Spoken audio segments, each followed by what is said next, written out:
I need to say, Chris gave me a book and said I wrote this, Are Your Kids Naked Online? And I thought, what are you talking about? I read it, and of course I was shocked because, you know, for me, online is Google.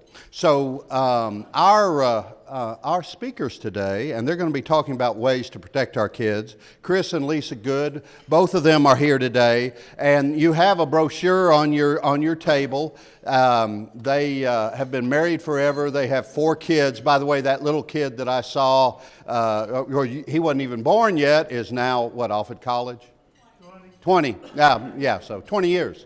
Go figure. So Chris do you have IT problems? Oh, okay. Chris and Lisa, welcome to Rotary.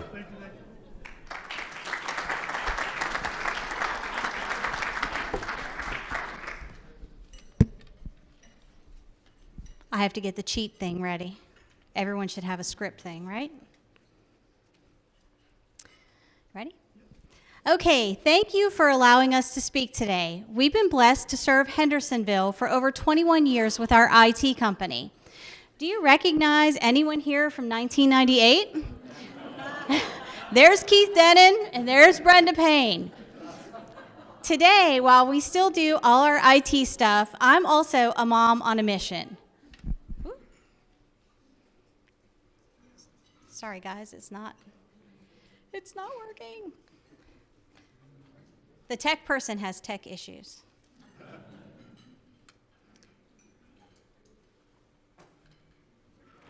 There we go. Okay, we have 4 children, just 4, that are all teenagers. It's not working. Sorry, guys. It always works at home.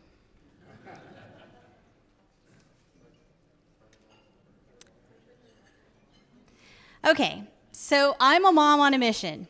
We have 4 children, just 4, that are all teenagers now. This is an older picture, and it's one of my favorites. It's from the Grand Canyon. In February, we published our book, Are Your Kids Naked Online? How to Protect Your Tech-Savvy Kids from Online Self-Destruction. Since then, I've been on over 35 TV stations across the country educating parents.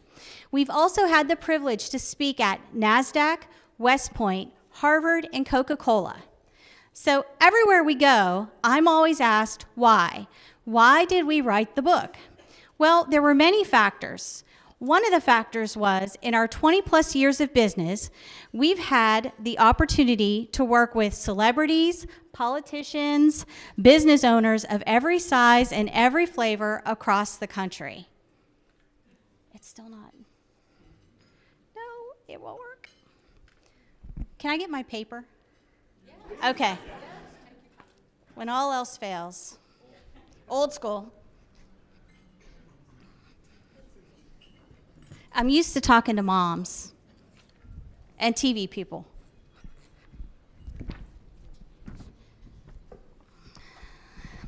Okay. So, we often found ourselves sitting across from them having very serious conversations, and conversations that had absolutely nothing to do with their business technology and everything to do with their children, their nieces, their nephews, and their grandchildren and technology. They would quiz us and say, you have 4 kids. How do you keep them safe and out of trouble? And then another factor was my 15-year-old nephew, who was an A and B student and working towards his Eagle Scout, was at a party with some friends, and they decided it would be a great idea to buy some marijuana from the dark web with his iPhone. My nephew and his friends were busted by the police. They spent 30 days in rehab. He was expelled from school, and he was kicked out of the Boy Scouts. And the goal he had to be a pilot in the Air Force was gone, all before he was old enough to drive. One bad choice, one bad decision changed the course of his life forever. So, who has one of these? Who has kids or grandkids that have one of these? Everybody. The average age that kids get smartphones today is 10 years old. Would it surprise you to know that 50% of parents don't know their kids' passwords or look through their kids' phones? Matt, who's 14, texted some nude selfies to Susan, his girlfriend. Now, Susan's mom is one of those parents that absolutely checks her kid's phone. And when she saw those photos, she called the principal and the police. So Matt was suspended for a week. And you might be thinking, that doesn't sound like that big of a deal, Lisa. Well, he's now listed on the sex offender registry along with his parents' address, and he's only 14. According to the FBI, if your child is sexting or posting nude photos online, they are more likely to end up on the sex offender registry than they are to be molested by somebody already on it. And your kid can be charged with a felony for receiving nude photos, even if they didn't request them. Another side of sexting, one that doesn't get that much attention, but can cause just as much mental damage or even suicide, is the forwarding of the photos to others, posting them online. And after a breakup, they post them on different sites. They call it revenge porn. Just like when you and I were kids in school and we gossiped, well, that hasn't changed. Kids still gossip. But today, the ultimate form of gossiping is forwarding these texts.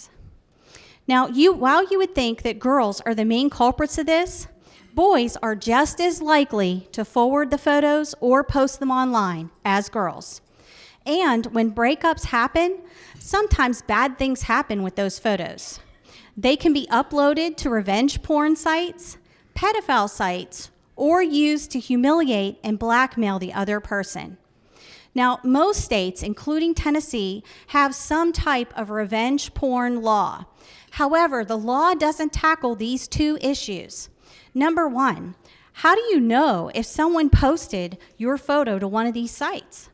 If you do a Google image, Google's not going to show you naked photos. And unless those pictures are posted on a social media or a forum where you have mutual friends and someone tells you it's there, you'll never know it was posted. Two, let's say your child's ex does post the photo and you prosecute. Well, the odds are very high that someone has taken a screenshot of that photo or has downloaded it, and the damage is already done. Unfortunately, with the internet, there is no such thing as deleted. So here are some stats on revenge porn. Information that was posted with photos or videos. 59% had their full name. 26% had their email address. 49% had their social media. And 20% had their phone number. Here are the stats on victims' mental and emotional status. 93% said they suffered significant emotional distress. 38% said it jeopardized their relationship with friends. 37% said they were teased by others.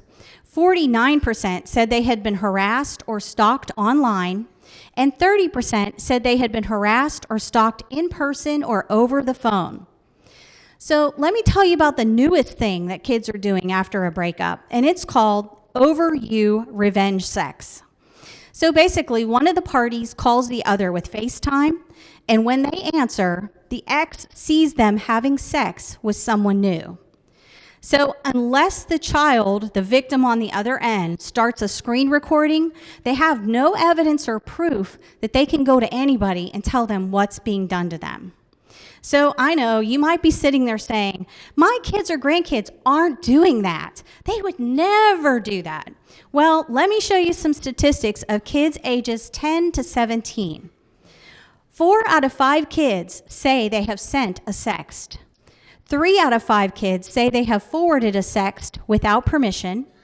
3 out of 5 kids say they have received an unwanted sext. And 1 out of 5 children under 10 are visiting porn sites. 64% of teens say that sending nude photos and videos are part of everyday life for them. 32% of teens intentionally visiting porn sites, and of these, 43% are doing so on a weekly basis. Only 12% of parents know that their kids are accessing pornography. And 56% of teens say that if their parents knew what actually was going on in social media, they would be way more worried about it. So if you have young kids, you should start talking to them early about appropriate photos. If you have high school age kids, not only should you be having conversations about photos, but you should be checking their phones and their social media accounts for pictures and videos. So next, I'd like to tell you about Susan, a high school senior right here in Middle Tennessee, who is a softball superstar. And she was being courted by all the top schools for a full softball scholarship. She had some photos posted on her social media accounts. Now, there were some in her bathing suit and some in her underwear. Similar to the stuff that kids see people like the Kardashians and other celebrities posting. She wasn't even posting nude photos, but what she did post was so suggestive that none of the college coaches will touch her. All of her teammates are getting full ride scholarships for softball, and she's getting none. So here's a recent tweet posted by Coach Josh Lawson, the defensive coordinator at Arkansas Tech University. He says, "Recruits, social media matters. I have now dropped 15 recruits this year because of their Twitter posts, likes, and retweets. Explicit images, racist words, and demeaning posts are unacceptable. Your thumbs are killing your opportunities." Some schools say they don't look at the kids' social media, but the reality is, I'm here to tell you, they all look. Coach Lawson was just brave enough to actually post the truth. Every school, every possible employer, and even possible dates are researching your kids online. Then there's the one that made news last month. Harvard revoked admission for a student because of the private texts and social media chats he had with friends. This is not the first time that Harvard has done this. Has anyone heard about this one? These were conversations that he thought were deleted, but that his friends took screenshots of, and then they sent them to Harvard 2 years later. Yes, you heard that correctly. 2 years later, and they revoked admission. The young man tried to explain that all of us, everyone I went to school with, was posting and saying outrageous things just to be outrageous and larger than life. That's what everyone does. But that reasoning fell on deaf ears. So I want to ask you, when you were a kid, did you ever say or do anything that was outrageous, stupid, or offensive? Now, come on, let's be honest. How would people react today if they could see, read, or hear the things that you said? Everything that your kids or grandkids do through this device and online will be seen, read, and heard forever. If you have children or grandchildren, it is imperative that you impress upon them the fact that they will be judged by everything they say, post, do, and comment on, whether it's a video they upload or just a video they're in with friends. They should know that their friends today may not be their friends tomorrow, and every conversation they have with friends today can come back to haunt them. Now, it may not be popular, but hold off as long as you can with social media accounts. There is a reason that Bill Gates, the late Steve Jobs, the head Google executives, and most other tech executives' kids do not have social media. They have none. If you're going to let your kids have social media, make sure you have ground rules of what they can post, what's acceptable and what's not, and what the consequences are if they break those rules. Check their account frequently. And when I say frequently, I mean like weekly. Remember, there is no such thing as deleted. Someone with the right tools and knowledge can always find everything your kids post. And the power of a screenshot is mighty. So how many of you have seen the commercial from Experian with the spooky voice that says, "Is your identity for sale on the dark web?" Well, while that may be part of the dark web, and it is very real, and your business and personal data is most likely there if you've had any online activity in the last 10 years. You can see mine just from a couple of days ago. That's not what your kids are going there for. These are some of the websites from the dark web. Kids today are going to the dark web to buy drugs of every flavor, but their favorites are Molly, also known as ecstasy, and Adderall. Now, I'm sure you guys have all heard of Adderall. It's the medication used to treat ADHD and narcolepsy. The chemical makeup of Adderall is similar to ecstasy, MDMA, and it's normally cheaper than Molly. And just like Molly, Adderall raises their body temperature and increases the dopamine levels, which creates a feeling of euphoria. So this is the Birmingham, Alabama news. Captain Clay Hammock is warning parents about kids going to the dark web to buy drugs. He said, "We have seen an alarming increase of students, teenagers, and young adults utilizing the dark web, with multiple cases as recent as this summer." So there's this misconception that you have to be a tech wizard or a computer programmer to access the dark web, and that's simply not true. What I try to explain to parents is that your kids are super tech smart, so it's easy for them to download one of the Tor browsers, set up a private VPN, and they're off to the races. And purchasing on the dark web is not difficult either. If you've ever made a purchase from Amazon, eBay, or Etsy, you can just as easily make a purchase on the dark web, and so can your kids. So there's this Netflix series out called How to Sell Drugs Online Fast, which is based on a real story of a German teenager who made $4 million in 1 year selling drugs on the dark web from his bedroom. He only got busted because he shorted the postage on his packages. Yep, he was smart enough to step up and set up shop, but he wasn't smart enough to make sure he had the right postage on his packages. Now, Chris and I have watched this series, and while there is extra drama in it, of course, because it is a movie, it is actually frightening how much real, legitimate information is in this series. So if you notice that your kids or their friends are suddenly wearing expensive clothes that you didn't buy them, and that their after-school job couldn't get them, or you see an influx of cash, you may want to start asking some questions. So drugs aren't the only things driving kids to the dark web. They also go there to buy fake IDs so they can get into clubs. Those same IDs let them go to Walmart and buy cough syrup and other over-the-counter items that kids use to mix with alcohol and energy drinks at parties. So here's a high schooler who posted just 5 months ago asking for advice on which dark web site is the best to get his fake ID. Just last year in Florida, the police raided a high school for a junior who was supplying fake IDs to his classmates that he was purchasing from the dark web. And then here is our own Vanderbilt University covering the rampant fake ID issue on campus, right here in Nashville. So if that wasn't enough, the dark web also provides access to hitmen.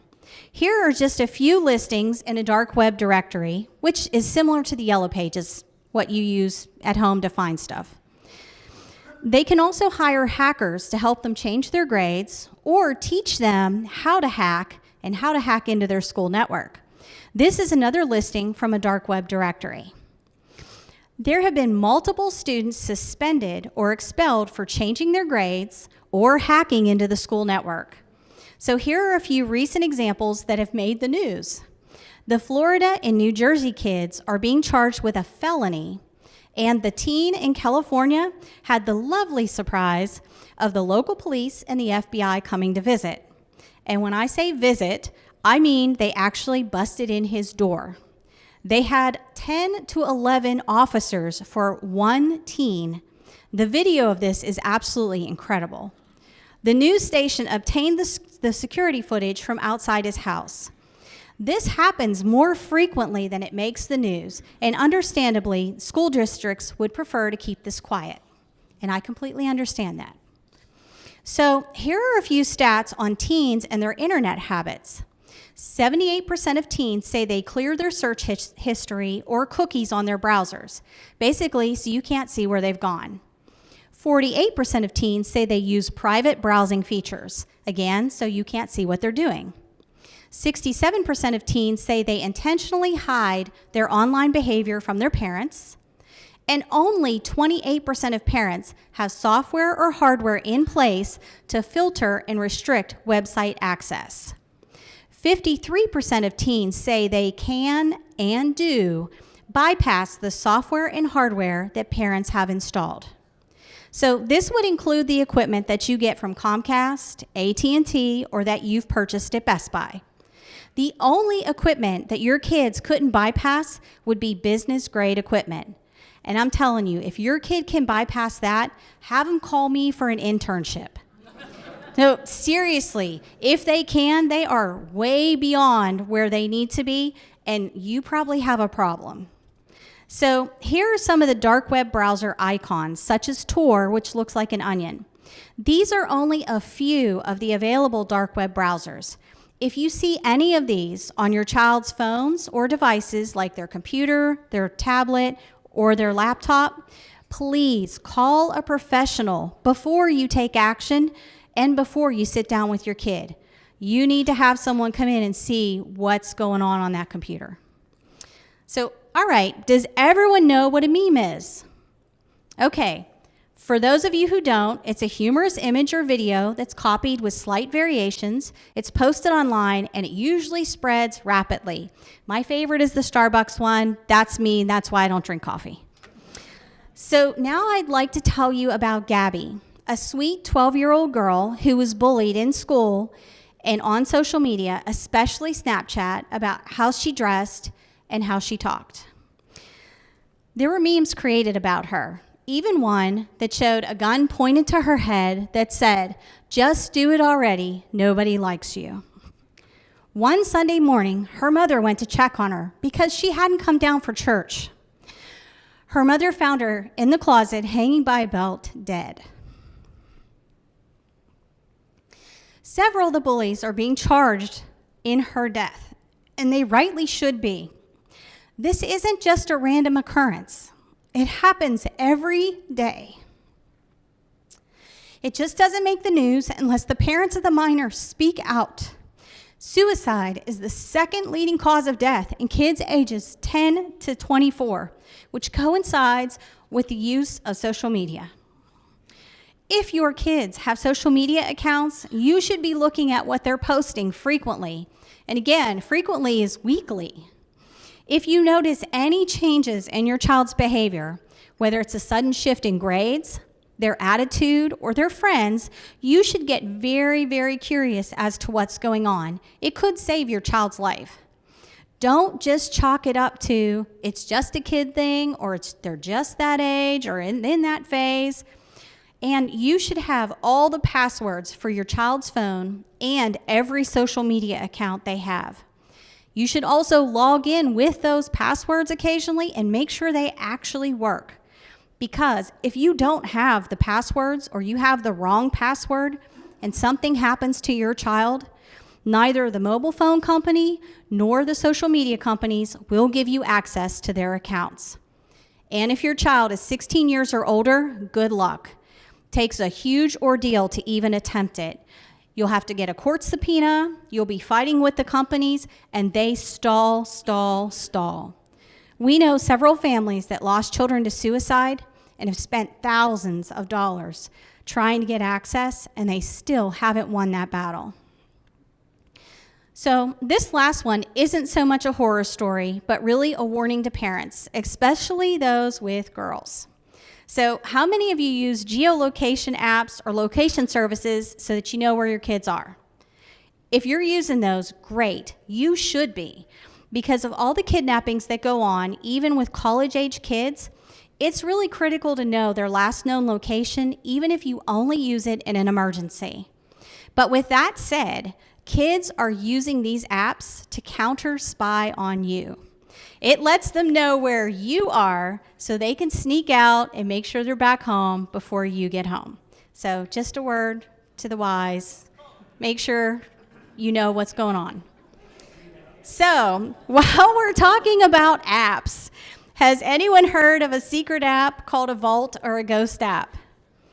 Okay, so basically a secret app functions just like the app says, whether it's a calculator or a music app, but it has a sinister dark side. It lets your kids hide photos, videos, phone calls, text messages, and their web browsing history. So here are 3 signs that your kids may be using a secret app. 1, refusing to give you their passwords or let you look through their phone.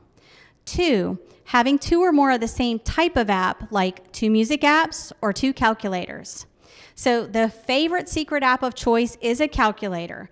And the reason for that is, as a parent, you know they need a calculator for school. So if you see more than one calculator on the phone, it's not a big deal to you. Oh, okay, well those calculators must do different things. Well, they do. So this is when I was in Chicago, where they hooked up my phone to their Wi-Fi so that viewers could see a real demonstration. So here's an example of a secret app calculator, and I'm adding 2 plus 1. But when I put in the password, which is 1234 on my phone, it opens the hidden vault. You can see all the things that your kids can hide from you in this app. See that? Videos, photos, browsers, passwords. This is what they can hide in the app.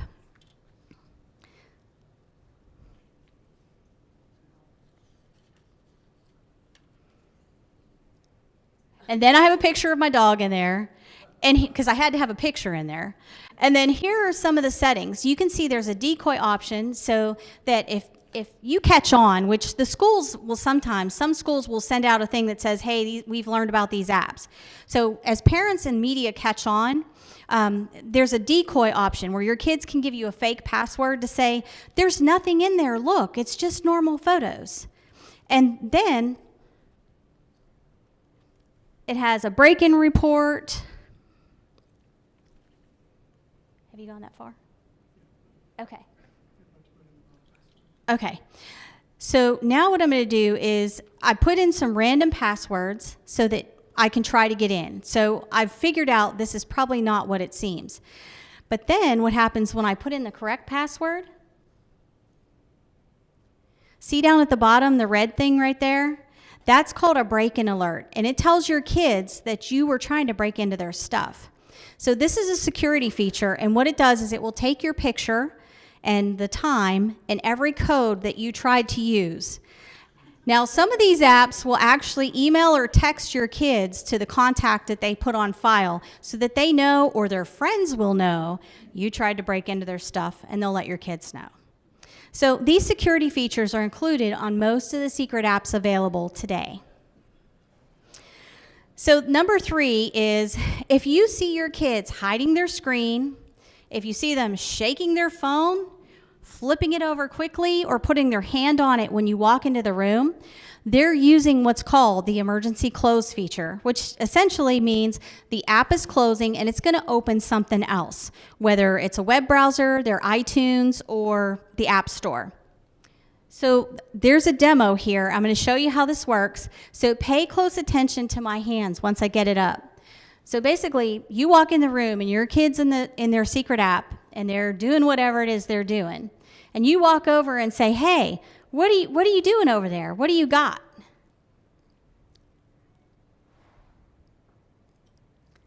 See my hand? Now watch the screen. It opened the App Store.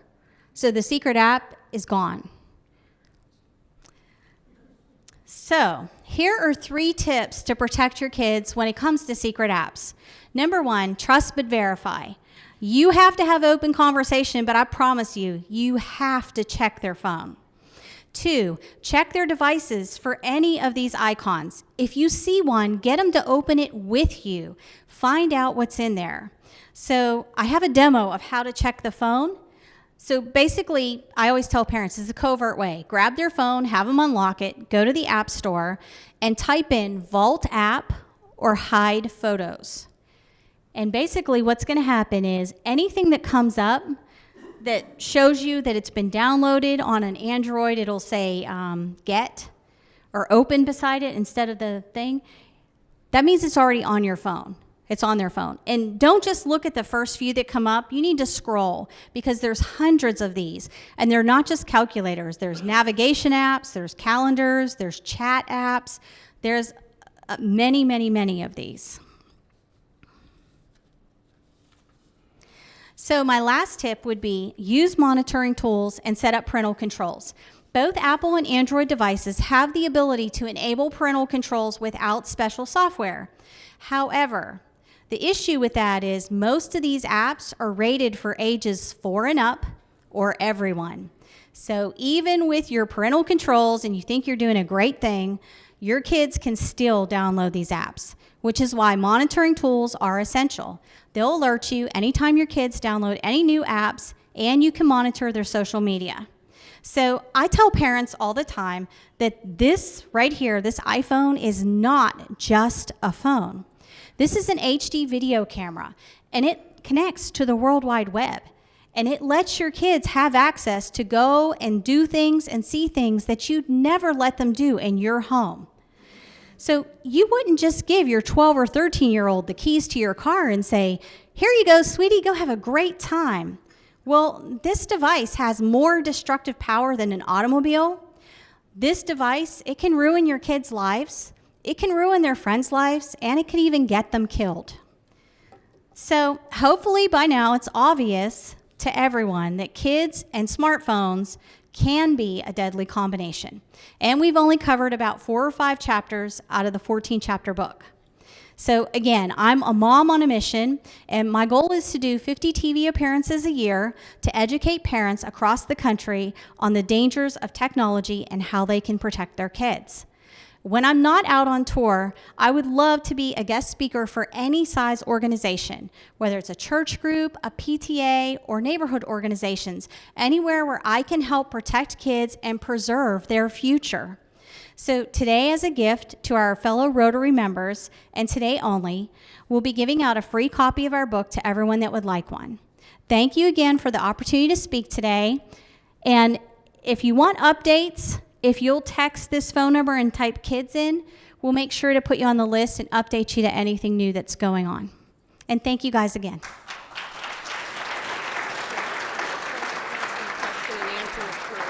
Sure. So does anyone have any questions? I'll do the best to answer that I can. If I don't know the answer, I'll get my husband.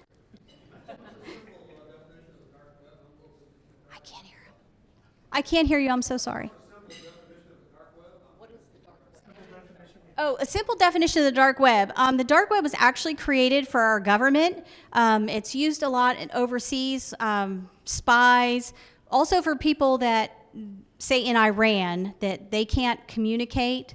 They use the dark web to communicate. It's not all bad, but most of it is. Does that help?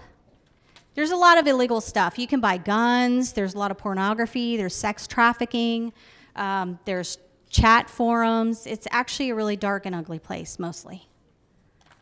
Yes? It's a wonderful message for parents. I'm just curious, do you have presentations for our youth, and what's their reaction been? I have not spoken to the youth. I probably could very, very easily because I have 4 children and we have conversations all the time. I just haven't. I've found that the adults really need to be present and involved in their kids' life, and that's why I'm really aiming towards the parents, because I can talk to the kids all day long, but if the parents aren't engaged and involved, there's really no point. Unfortunately, I wish it was different. Yes?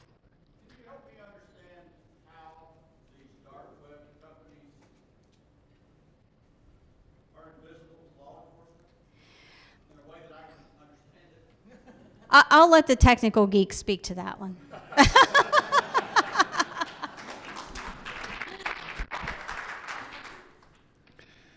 Essentially, everything that is on your computer that would allow someone to track you, the dark web has created ways around that to anonymize it.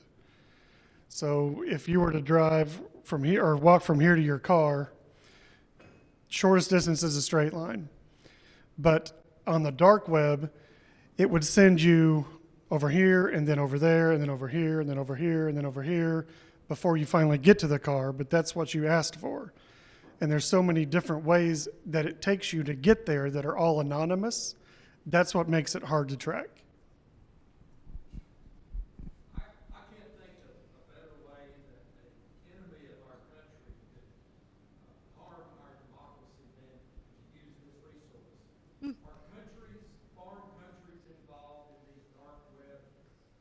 Oh, yeah. Yes. Yes, you can find all kind of stuff, how to make bombs. The information that's there is incredible. Thankfully, I have to give props to our FBI. They have a group that's all they do is they monitor the dark web. However, there's just only so much they can do at one time. And a lot of people that are out of the country in Russia, North Korea, anywhere else, we don't have jurisdiction there. But they're always taking sites down. The problem is they're always taking sites down on the dark web, which is fabulous, but new sites always pop back up. So as soon as they pull it down, a new one comes up in its place. Yes, sir. Like the gentleman was asking, how is the dark web even created? Why can't it just be shut down? So you probably can't answer that. No. I don't know how it's just available where the web is there. Anybody with a computer and an internet connection can create a dark website. You can host a server online from your house, anywhere, anytime. So there's no way to shut it down. You'd have to take the entire internet down. And there's too many people that don't want that to happen. What are the best security software that you can use to protect your computers from those type of invasions? There's lots of options. The best protection is a physical firewall. So that stops the hackers from getting in the first place. That's your first line of defense. Your physical what? Firewall. Firewall.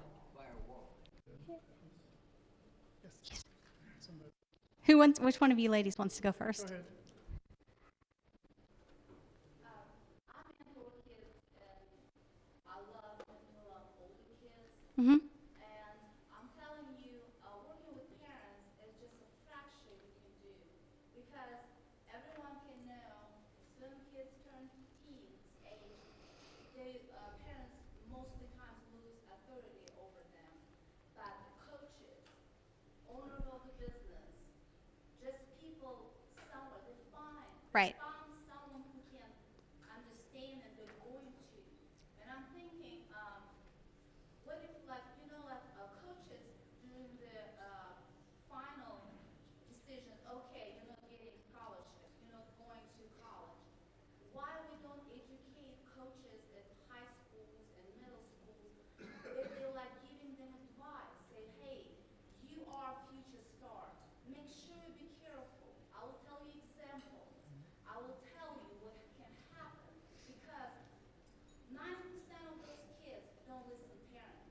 Right. 90% of those kids think parents putting their nose in their business, but they'll listen to coaches because coaches showing them opportunity. And Right. I'm thinking it would be really nice if we start involving school coaches. And do you have any program that you're planning to do that? Because it's like really heartbreaking wherever you like. I know that, but it's so massive. It's actually I like to speak to teachers and coaches a lot because they have a lot of sway. And there are a lot of really great teachers and coaches that are telling their kids, hey, you shouldn't be posting that.